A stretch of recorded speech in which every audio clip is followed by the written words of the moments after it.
to another episode of the New Legacy Podcast. I got Garret Gilliland with me. He's known as G3. So we're going to learn a little bit more about Garret. It's one of my new partner and friends that I met at West Boston Mastermind 8, literally a couple weeks ago. Met him at the airport when I was with Phil Boho. Mm-hmm. And he came up to us. He's like, "Oh, you guys shooting content?" I was like, "Fuck, yeah, we are." And I was like, "You know what? I can help you too, bro. I'm helping Phil that day, so we'll get some banger out for you too as well." Pretty cool, man. Yeah. That's good. When I met you, I was like, this dude has good energy. Well, we got to stay up, dude. We got to stay alive, right? Like, nobody's going to do the work for you. So, I try and stay energized and stay full of life. And, thanks to God, I've got the energy and the tools to make stuff happen, right? Yeah. So. And then for me, being here the last couple of days and hang out with you, see how you operate. Like literally he's doing deals every second on his phone, emails, text, call, like all day. So I worked for a lot of people before, and a lot of like people that create content, a lot of the things that they have like material wise are like rented or they just fake about it. But Garrett's kind of has all the props, but like he actually owns it. so The good and the bad is what it is around here, bro. Like, Yeah, no, I see how it is. Like I see like you're so fucking busy all the time. You got your family, like everywhere, and you know like all the cool stuff you have, your motorcycle, your Lambo, your bikes, your boats, all that shit. Everything he has, he uses it. So it's not like these other people that create content with polished, clean like cars and bikes and whatever they flex with. But like your shit, you just use it like it's like a tool. Well, it's one of those things, bro. Like your guys came the other day and they were like, bro, like, I'm like, fuck, sorry, nothing's clean and it's a little fucked up. And they're like, well, that's actually good, bro, because everything that we shoot is perfect. I'm like, well, nothing I have is perfect, right? It's like all used. Like if I buy it brand new today, by like tomorrow or the next day, it's going to be a little jacked up, right? I was thinking about the other day when I was telling those guys that, and I'm like, yeah, last time I bought the new GT3, I took it to the track like the next day, and I crashed it at 100, dude. This guy was coming in this corner, right? And he didn't get out of my way, bro, and I was coming in too hot, and I rear-ended him and spun him out and ended up cracking my radiator. I had to get the car towed home, bro. I had it like 5 days, and like I had it at the track, It's like stupid, but I grew up with nothing, and so I can remember like one of my fondest memories as a kid going out on the lake when I was a child with this guy, one of my friend's dads who had a boat, and he was super sensitive about like, hey, don't spill anything on the boat, make sure like your cups and drinks are in cup holders, and that just really like rubbed me the wrong way, right? And so when I was like, you know what, when I get older, I'm gonna use my stuff. I'm gonna actually enjoy the things that I have and drive them, right? I'm going to use them. I'm going to take my Porsche to the track. I'm going to take my Lambo out in the rain. I'm going to take the kids on my boat, and if they get chips in the seats, I'm going to call the detail guy and vacuum it, Fix it up. Yeah. My detail guy, he sees my stuff, and he's like, bro, like nobody I work for would have shit like you that, like, is this fucked up, right? Yeah, I'm like, okay. You're different because, like you have, I would say, on the online space, you're more wholesome. You got the family doing well, and you got your other business doing well. And now you're like embarking on this new adventure to help people, uplift them to your level. And that's very like honorable. Yeah.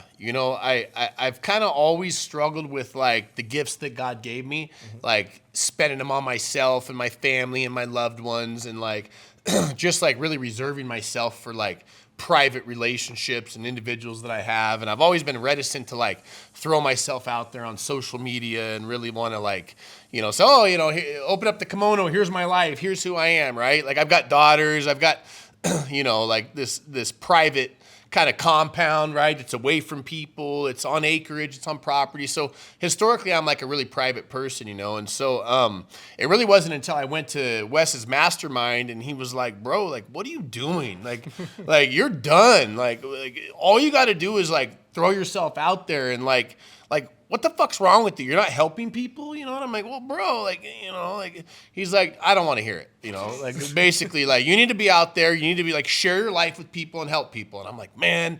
And I kind of felt like, you know, Wes was talking to me. I kind of felt like God was, like, speaking to me through him. Like, man, you really do need to help people. You really do need to, like, share these experiences and gifts and things that you've done with the world. So, like, to build people up and help others, right? And so I'm like, all right, I'll do it, you know? And so I kind of committed to doing it half-ass. And so I came back and, you know, we had a great weekend and you know, I got to see some of my long-lost friends from, you know, Coronado and meet a bunch of people. And it was great, right? But then, like any good vacation or trip, you come home and you kind of get back into the same routine. And so, you know, I was like, okay, yeah, that was fun. What a great experience. And like, you know, but I don't want to do it. You know, I don't want to share myself with people. So, you know, I took my son to Muay Thai about an hour away. And, you know, I'm doing deals, like you said. I'm on the phone. I'm talking to people. And I'm in front of the Muay Thai shop. And I'm, you know, I'm doing a deal on the phone. And this guy walks up to me and he says, hey, you know, can I talk to you for a minute? And I'm like, bro, I'm on the phone. You know what I mean? Like, no, like,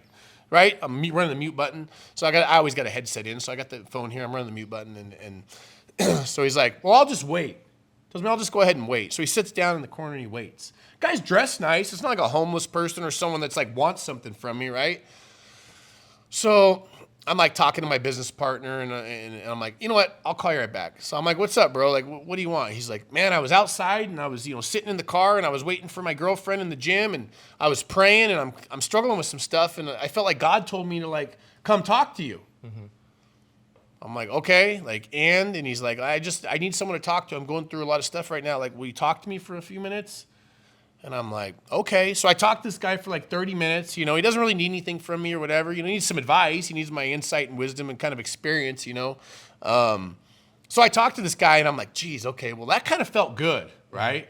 And so I'm like, all right, like, maybe I should like recommit to kind of like what we talked about at the mastermind and me helping people and stuff. And so, you know, I kind of, you know, progressively have been getting into, all right, I'll give a little more. I'll give a little more. I'll give a little more. And then you and I forged a relationship. And next thing you know, I'm like giving and, you know, like opening up and sharing my life with the world and stuff, which is kind of crazy to say the least, you know, so. Yeah. Damn, that's a lot. Like for you enjoy that privacy. I do, bro. Yeah. Like, you know, I've never really been one to like, you know, I'm the type of guy that I want nice stuff, but like all my cars are black. You know, because I don't want to be the guy with like a neon green car. I don't want to have people be like, look at me. And I know that might sound weird because I'm all tattooed and, you know, I work out and stuff like that. You know, I like attention a little bit, but it's a subtle attention that I'm looking for, right? So I don't want to really throw myself out there all the time, you know, if that makes sense. Yeah. You're just like more like a sniper, like if you know, you know. If you know, you know, exactly. That's why I've always focused on having like vehicles. Like I've got an Alpina, right? Like B7. I've got, you know, I've had like GT3 Porsches and different stuff where it's like, it's not in your face flashy, but like if you're a real dude and you know what's up, you're like, okay, like I get it. You know what I mean? So I like rare stuff that people don't have, but like, you know, I'm not looking to ever really impress the masses. It's more for like myself and like to let other guys on my level know like that I know what's up. You know what I mean? Yeah, so. like you actually use your stuff. It's really rare in the social media marketing world. So it's like, that's so rare for me. And I do content for other people. And I'm like, damn, it's a real one. Yeah, I mean, I'll never forget when you came here, you're like blown away. And I'm like, what, dude? Like, you know, you're like, bro, like most people don't have the shit they say they. I'm like, they don't? Like, yeah, bro. You know, I don't even know. You know what I mean? The cameraman knows.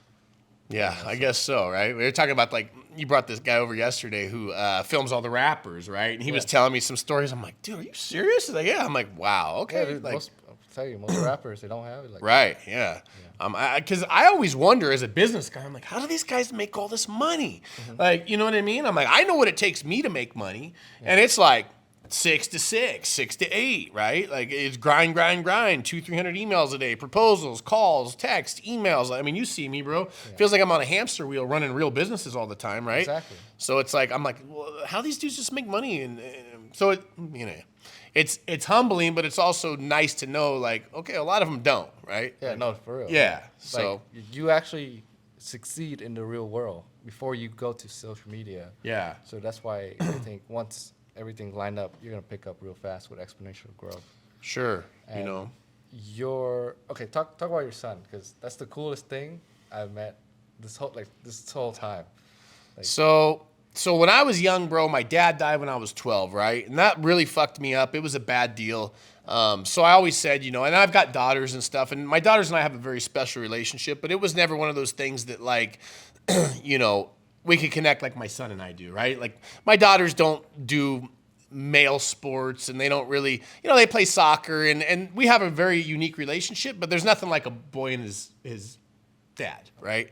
So my son and I, especially with the daughters in the house, bro, like, we pal up, right? We're outnumbered by all these women. We're like, oh shit, what are we gonna do? We got to get out of here, right? So my son's always been very athletic and very quick to learn things, right? But I've always coached his mindset and kind of, really helped him work through certain things that most dads wouldn't help a 2 or 3 or 4-year-old boy work through, right? So, like, for example, when my boy turned 2, I was like, Gage, you're a big boy now. He's like, big boy? I'm like, yeah, big boy. I like, take your diaper off. And, like, I literally, this is how I potty trained him. I told him to take his diaper off, go to the bathroom in the toilet, and he did it. And he never had an accident once, right? Like, this is how I potty trained him. And at the time, his mom's like, dude, what are you doing? And I'm like, he'll be fine. He's fine. And he was, right? And so I've always spoke to him like an adult, right? I mean, you've hung out with us. He and I are like thick as thieves. I don't really filter a lot of stuff, which a lot of people are like, well, that's good and bad. But, for the most part, it's been good because I've really just kind of trained him up, right? And then you talk about, the physical approach. He's been wrestling since he's 3 years old, right? I dropped him off at the UFC gym, and he just started kind of doing his thing. And then I became actively involved in his wrestling, his Muay Thai, his jiu-jitsu, his boxing. And, man, he's, you can go on my story on Instagram and look at the highlight reel training him up. You can see him boxing when he's 3 years old, right? And you can see the progression. So it's pretty neat, man. He and I have a good time. He's national champion, ranked number 2 in the country right now, freestyle, folk style wrestling. He's about to be national champion in Muay Thai. He's, high-level jiu-jitsu. So, yeah, we're looking forward to kind of taking over the martial arts game and having fun together. And it's what we do. We train and we have fun, dude. It's pretty cool. And I gotta ask, how old is he? He's 7. Yeah, see, yeah. He's 7, right? And how many awards have he won? I don't even know at this point, right? Like, we did a reel today where you saw of his belts, right? Each big tournament he wins a belt or a big trophy. He's outstanding wrestler, Rumble in Reno 3-division champion, Top Guns 2-division champion. He's Tulsa, Oklahoma runner-up, just on and on and on, right? Yeah. He's probably got 30 to 50 medals, a bunch of belts, trophies, stuff like that. So he's a big deal, dude. He's full stack, man. Yeah. Like at the age of 7. At the age of 7. I mean, I like to say that, like, he's already accomplished more in his life than I've ever accomplished with, like, sports and physicality. And, I was pretty good at a lot of stuff, but he's, he's on another level, dude. Yeah. No, you're building, like, the next world champ for something. He is. We were at the gym yesterday. We were training, we're working out, and this old guy comes up to me. He's like, hey, like, is that your kid? I'm like, yeah. He's like, yeah, I've been a wrestling coach for 40 years. He's like, does he wrestle? I'm like, yeah, he wrestles, because I don't like to, get into it and, say a lot. And he's like, well, geez, man, that's a special kid. And I'm like, well, he's actually ranked number 2 in the country. He's like, really? I'm like, yeah. He's like, well, shit, I got an eye for him, right? I'm like, absolutely, Mm-hmm. So, which that's a whole nother subject, right? Like, we talked him, the gym lady into letting him in and working out with us, which was great, man. That was, that was a trip. So this man, I call him the miracle man at this point. He can get things done when most people cannot. Like, I remember San Diego, at the Mastermind. Right. You convinced someone to let you park at their hotel. You don't even stay there. You don't even pay. I was like, it's ridiculous. I was like, that doesn't even make sense, Like, the persuasion he has is like... Well, it was like, okay, so I like to joke and say, I'm in the business of getting told no, right? And so we were looking for a place to park. We were late for the reservation. We saw you guys walking on the street. I see a valet guy. I pull up. We're in the Lambo, of course, which helps. But, like, it almost hurt us that night because the dude was being a hater. Yeah. He was like, no, sorry, you're not a guest, this and that. So I just was like, all right, well, I'm going to make him tell me no like 5-6 times till it's uncomfortable, right? And he did. He told us no. And I finally got him like this. I was like, if the owner of the hotel knew that you didn't want to have a Lamborghini parked in the very front of it to advertise the type of guests and clientele that you attract, he'd be pissed. Yeah. I'm like, if I was the owner of this hotel right now and I saw me roll up and I'm like, hey, I need a place to park, right? And I could have a Lamborghini represent my hotel in front for free or even make $50 off it. Like, I would tell you, bro, like, right? Not to mention, we're going to obviously tell our friends who all have money and are successful business owners, right? Like, hey, you know, this guy was cool at this hotel and he allowed us to park here and we had dinner and, you know, it's good PR, right? You don't want to turn successful people out of your life. Like, that's just a common rule as a business owner, right? Like, a successful guy wants to do business with you, bend over backwards to do business with them and accommodate. Why? Because, like, you want those people in your life. You want those people around you, right? Like, you know, be flexible, be fair, be reasonable. But if a successful person shows up in your life and wants to, like, you know, a favor, give it to them, right? Like, you want those guys owing you favors, straight up. So anyway, it was a good opportunity for me to close a deal. And I like the challenge of it, right? You know, I love what you said. Give and say no 5-6 times. So that's actually a really good nugget that I just picked up. So, like, you just... Once he'll say that, he'll just be so tired. Yes. Right. Yeah. So that's a good strategy, bro. It's the best strategy. So, like the girl at the gym, how many times did she tell us no yesterday?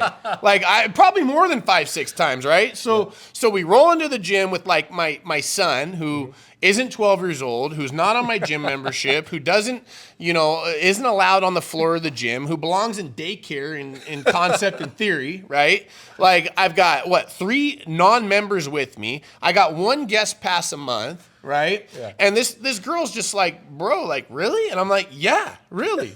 You know? I'm like, look, we can go to any gym and post content at any gym, and we can rep any gym, and we chose you. Yeah. Right? Like, my son's national champ. We're going to post him. We're going to tell everyone what a great gym this is. We're going to show that we had a lot of fun here, right? And that you guys accommodate high-level athletes. Yeah. And these guys are in town. We're video recording. We're going to plug you. Like, you want this press. You want this good PR, right? Like, I don't understand why we wouldn't be allowed to come in and do that. Yeah. You know, it's not like we're dumbasses, right? Like, you know, I've been a certified trainer since I was 21 years old, right? Like, you know, high-level guy, cornered, you know, for pro fighters across the board, whether it's mixed martial arts, boxing, you know, I give you a big resume. None of that shit matters, though. It's like, when you meet us, we walk in, we're not dumbasses. Yeah. We're not going to do anything to get the kid hurt, right? Like, we can articulate ourselves. So I just was like, look, I think she told us no 6, 7, 8 times yesterday, right? So we ended up giving her a T-shirt, right? We ended up, like,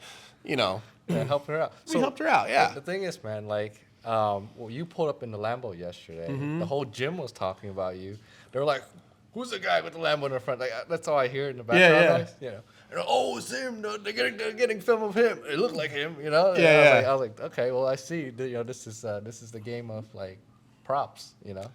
And you actually own it, so it's kind of like funny. Yeah. And your kid, Gage, he was lifting weights heavier than some other people. I hear him talking about that too. I was like, oh, damn, dude, you see that kid over there, dude? He's fucking curling more than me. Right, yeah. I was like, man, you guys really push it to the maximum limits like all the time. Like, that's your lifestyle. Yeah. So, like, for me to see that, and then for other people to see it, they're like, what the fuck? You wake up this early and you do this all day? Every day. Yeah, it's like, crazy. Like, you eat clean too. You eat pretty clean. So I was like, man, that's banger. Yeah. I mean, we try, man. You know, like, I'll wake Gage up in the morning and be like, get up. You know, and like, I'll have a guy like mowing the lawn or working in the, you know, area and stuff. I'm like, bro, this guy isn't even a boss, and he's up before you, right? Like, does that motivate you? And so mindset training is very important, you know, for my son and our wrestling career and our career in business that I'm training him to really, I'm grooming him for it, right? Yeah. And so, you know, I train him how to think, and there was actually a good wrestling story that I was telling Akash earlier today, right? About how, you know, I did a textbook call in Tulsa where Gage was behind on points. He was down 2-0. It was the last round, 3rd round, and I put him down, which is every wrestling textbook coaching principle says put him down, let him stand up. I went against my gut. I knew it was a bad decision. I put him down. He lost the match 2-0, which is why he's not number 1. He lost by 2 points, which is nothing in wrestling. So the point is, I was devastated. right? Like, we're going back to the airport. Like, I was like ready to cry. I'm not even joking, right? Like, I felt like I let my son down. I totally failed. He could have won the championship, right? Like, we flew all the way to Oklahoma. We stayed out there for a week, like on and on and on, right? And he knew like I was disappointed, right? But not in him, in myself, right? Because I felt like I let him down.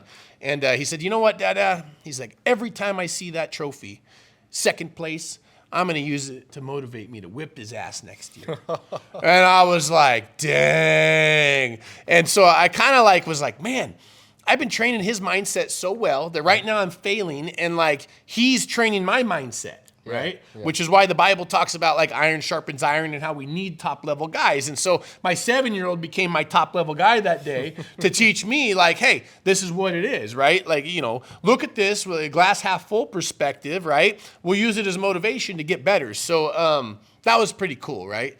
I was happy to like receive that, you know, bit of wisdom, because, you know, if I hadn't been training him his whole life about mindset and how to look at things, then, you know, he couldn't have checked me that day, which was really helpful because I needed to be checked, right? And all that could be true, and I still failed him because I went against my gut, right? So, you know, lesson learned. Doesn't matter what the textbooks say. Doesn't matter what they tell you in school or business class or whatever. If you go against your gut, you know you're doing the wrong thing, don't do it. It's that simple. So yeah, he was also helping you with the sit-up yesterday.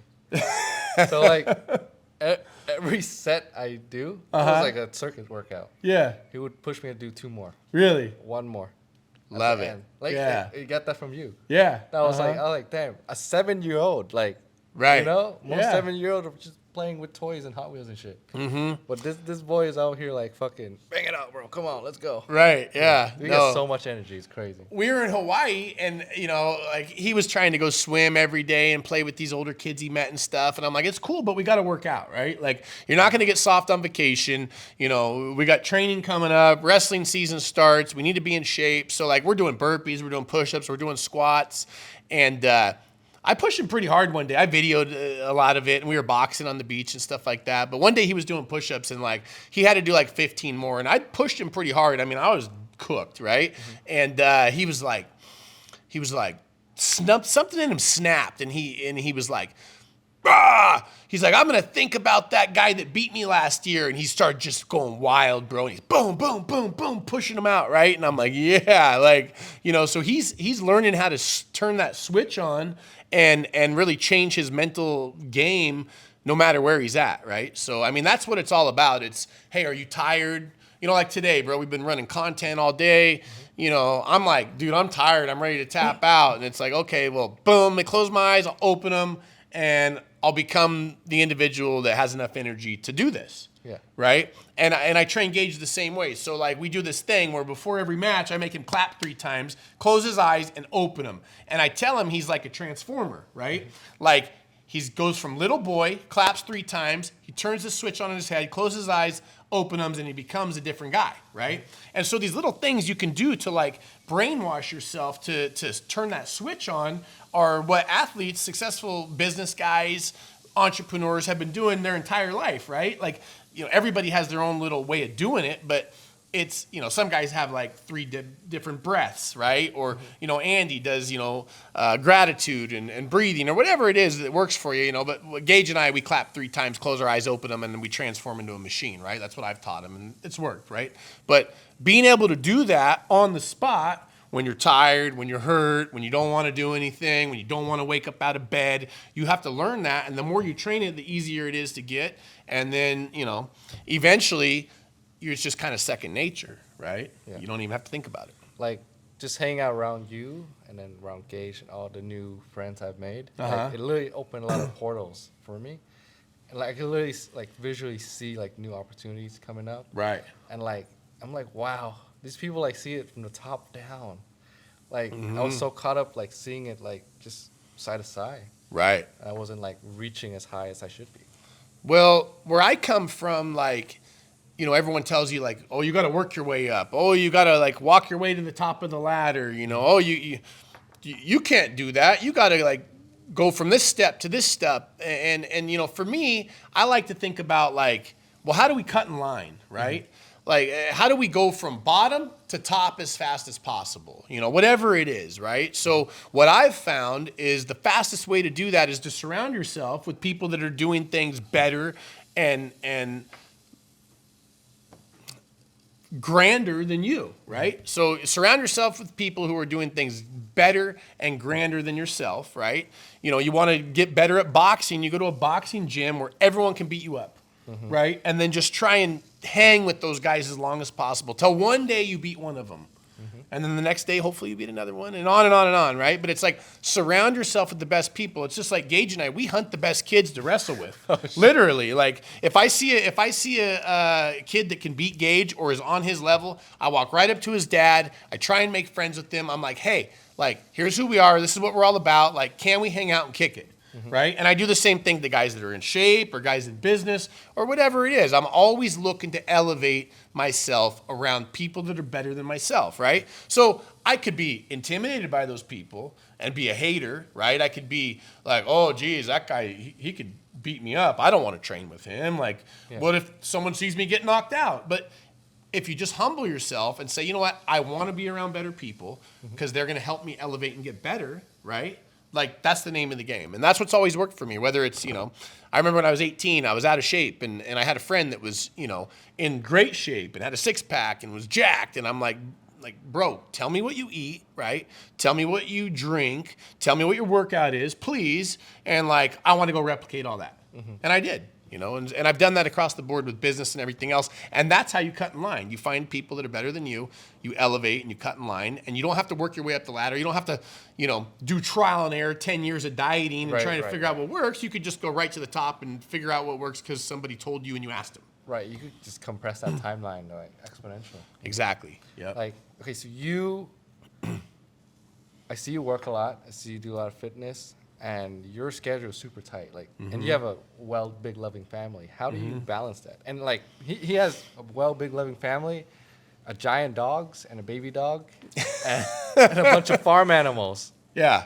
Yeah, like, how do you do all that, man? Well, look, I have the farm animals because I want to teach my kids, like, good principles and hard work, right? And I know having farm animals is, like, a lot of work, right? I never had farm animals, but just, you know, taking care of them and feeding them and making sure they have water, that responsibility is why I have farm animals. Like, to be clear, like, I'm not really into farm animals, right? Like, they cost me a fortune. You know, they're not that fun to have. I'm not into hanging out with them and kicking it, but, like, they serve as a tool to, like, teach my kids responsibility and how to take care of things, right? And especially for my daughters, I want to have that for them, right?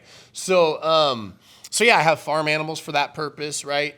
I don't really have a lot of balance. I have a lot of integration. Yeah. If that makes sense, right? So people talk about, like, work-life balance. Like, I don't know that has ever existed for me because as an entrepreneur, you're kind of 24/7 around the clock, right? Like, I'll be at a wrestling tournament sending a text message about a deal or a project or a business issue or a proposal, right? I'll be doing proposals in between matches, right? So I don't really have a lot of work-life balance. I have a lot of work-life integration. So, you know, for me, that's the only thing that's ever been able to work for me, and that's just out of sheer necessity, right? It's like, well, I have to get this shit done, right? Like, training my son's not an option not to, right? Being here at this tournament or this for my girls, the soccer game. My girls are all high-level soccer players on MPL teams and stuff like that, comp teams. So it's just integration. Yeah. Right? Everything around your life, it's like top of the food chain stuff. From, like, the cars, the house, the pet too. Your dog is pretty interesting. To your whole kids, like, everyone's, like, so solid. Like, like the world. I've not seen, like, many men like you. I would say it's very rare. But now you're taking over. You're approaching a new venture. You're learning. You made it in the real world, and now you're gonna take that and help, you know, as many people as possible. And with your coaching program. Yeah. Can you intro a little bit about that? Yeah, you know, so we talked about kind of my paradigm shift with regard to, like, you know, my gifts that God's given me, I like to say, right? Certainly I've done my part and cultivated a lot of that, but, you know, I still got to be humble, right? If I'm going to go on a trip and I've got a date set, people say, oh, you're going to Maui on the 17th. I'm like, God willing, right? It doesn't mean that I'm going to go. It means I'm set to go. I'll do my part. I'll show up at the airport, but I don't know if I'm going to end up there or not. The plane could break down, could crash, or I get a flat tire. I don't know, right? So, I just do my part. And, on my Instagram, it used to say just G3 doing my best, because that's what I do. Like, is it good enough? Sometimes. Is it not good enough? Sometimes it's not good enough. Like with Gage, right? Number 2, it wasn't good enough. I made the wrong call. I went against my gut instinct, right? And I put the kid in a tough position to come out of. But the point is, I want to use my gifts to help people, right? I'm pretty good at scaling and exiting businesses. I've paid my dues, right? Like, I've been in the middle of a lot of deals and chaos and business ventures for a long time. I've come out of that war successfully a number of times, and now I want to help other people, right? There's a lot of people in the online coaching world that really don't know business, that are making money. And look, when I was young, I made money pretty fast, and I lost everything. I made a lot of mistakes, and I'd like to help people not make those mistakes, right? I'd like to help people kind of see things that I didn't see as a young guy, right? And help other guys, especially those guys that are making money and have come from nothing. I'd like to help those guys really understand what it is to be successful, how to manage that success, not to be an asshole, right? Not to get in over your skis or over your head, but still stay humble and balanced, because these are lessons that I had to suffer to learn, right? So again, it's if you can avoid all the suffering and I can show you the lesson and you can jump the line, right? Then great. I kind of feel obligated to give that back to the world, right? And again, it really wasn't until I started, working with other, online coaches, whether it's business or mindset or fitness, that I really understood that concept, right? I always understood diet, exercise, discipline, hard work, mindset. That to me all comes second nature, right? But this whole concept of being around others to help them has kind of been foreign, because I'm just always number one, focused on my own shit, my own self, my own family, my own kids, and I'm busy, right? It's the chance of me, meeting you on a offhanded day, when I'm going to the gym, or very low, right? You're gonna see me and be I'm gonna have headphones on, be focused, boom, boom, I'm in and out, And so my goal is to meet more people that are better than me, that need my help, that we can, elevate from each other by and through the online space. So, and that's happened already, since I set out on this venture, not too long ago. So it's been cool. Yeah, you didn't mention it, but I wanted to mention it on this podcast, because you already help a lot of men, just mentoring them. Some of them are losing 50 pounds, or men and women, right? Yeah. You already help a lot of men and women, 50 pound, 40 pound, 30 pound. That's not even a fitness coach. You're just hey, I want to be a good person, help this person. And then you help other men 3x, 4x, 5x their income. So and I did it for free. Yeah. I was if you have an offer, the world will just eat it up, because you already have the blueprint. Yeah. It's funny, man. It's one of those things where if you're not keeping score, you don't know how many wins that you really have. Yeah. Right? So it's if you and I just play a pickup basketball game and we shoot a 100-point game together, we don't really know if you've got 80 or I've got 100 or whatever. We know who's winning, right? I know I'm winning, but it's is that quantifiable? Well, I'm not really keeping track, right? And so it's funny, I got a couple young guys I've mentored. Preston's one of them. Joey's another guy, right? Erasmo's another guy. And I've just kind of done this, buying through my ordinary existence, right? A kid will come up to me at the gym. Hey, what's up? Sure, here's my number, bro. Hit me up sometime, right? And if they do what I say, then I continue to engage with them, right? And I've had some great success and helped a lot of people, and never really, told anybody about it, never charged anybody, never asked them for anything, right? Just it's what I do. I help, this guy lose 40 pounds, 3.5x his money, helped another kid, right, make a decision who he wanted to be. He dropped out of college, which, I was like, dude, I'm not going to be responsible for you dropping out of college. But, he is making $30K a month, right? So it's like, okay, you're making $30K a month. You're probably not going to ever do that going to college, no matter who you are or what. Like maybe if you're like a pediatrician or something, okay, fine, or a surgeon. But even then, like, maybe like 500 grand a year. So at 22 years old, making $30K a month, I mean, he's doing pretty damn good, right? So, I feel pretty fortunate, right? I got another kid that I mentored. He's about to make, mark my words, he's about to make $30K a month guaranteed. He just got his real estate license and did some stuff, right? So, and that'll be like entry. I kind of look at that like, okay, well, that's the baseline par that you got to make to be like, oh, okay, I'm doing okay in this world. Because I mean, hell, I take my kids out to dinner and it's like $300 at like the pizza joint, Yeah. Unbelievable. Like you're so elevated, like your simple problem is like a family's feast for somebody else, Yeah. It's funny. And you're so humble about it. You're not an asshole about it. You're just like, yeah, I just do this and this. Like, this is just it, bro. Yeah. Yeah. And that's what I like about you, because you actually made it in the real world, not like a lot of people who just flex on social media or rent or, do all this content that they don't own. Yeah. And, like, so genuine. Like, you're such a genuine man that I know once you pump out more content, like, shit's just going to blow up. Well, I appreciate it, man. And I'm humbled by my life, right? And I've never really lost that like poor kid mentality, right? I go, I'll have a huge month and close a deal. And, one of the things that my buddy and I talk about a lot, it's like, okay, we have to celebrate the victories because oftentimes as like a serial entrepreneur or a workaholic or somebody that came from nothing, we'll have a hard time celebrating victories, right? We're like, okay, well, I sold a company, 7-figure exit, wake up the next day, go back to work. Yeah. Because I always feel broke, right? Like, I don't care how much money I have, what wins I achieve, what I accomplish. I wake up every day and I feel like, oh my God, if I don't grind, I could lose everything. Yeah. I feel like that no matter what every day, right? Like the day I sold my company, I had a big party. I had 50 people over here, live music, band, catered event, whole thing. And I woke up at 5 a.m. the next day. And my first thought was, oh shit. Like I sold the water tank. Oh, I'm sorry. My next thought was, I sold the river for a water storage tank of money. Like, oh my God, what did I do? This is the dumbest thing I ever did, right? I had this river, the company, producing me cash, flowing in all the time, right? And then what I did is I packaged up the river, put it into a storage tank, just a piece of it. Yeah. And then I'm like, okay, I sold the river. I'm like, oh my God, dude, I fucked up, right?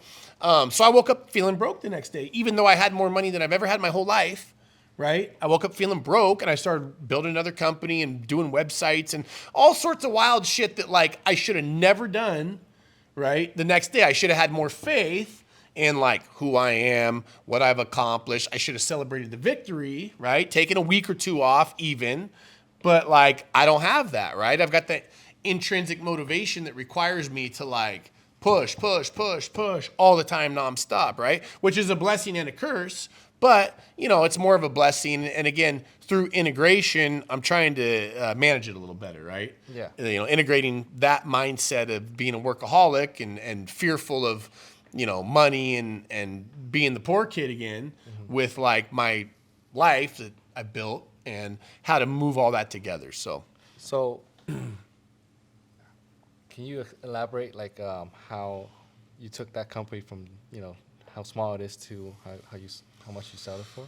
Well, so, I basically what I did is, my first goal, everyone talks about like, well, how do you walk 100 miles, right? Well, you set a small goal, and Akash and I were talking about that today. He's like, my God, like, do I have to wake up at 4 a.m. until I die? I'm like, no, man, just like wake up at 4 a.m. for 30 days and accomplish that goal. And then like take inventory and look around and see how you feel, right? So that's what I did. I just set small little goals and I achieved them, right? But those small little goals came by and through a macro perspective. So when I started the business, I took high level inventory and I said, okay, well, how can I build a company that's scalable, right? How can I build a company that has a national representation out the gate?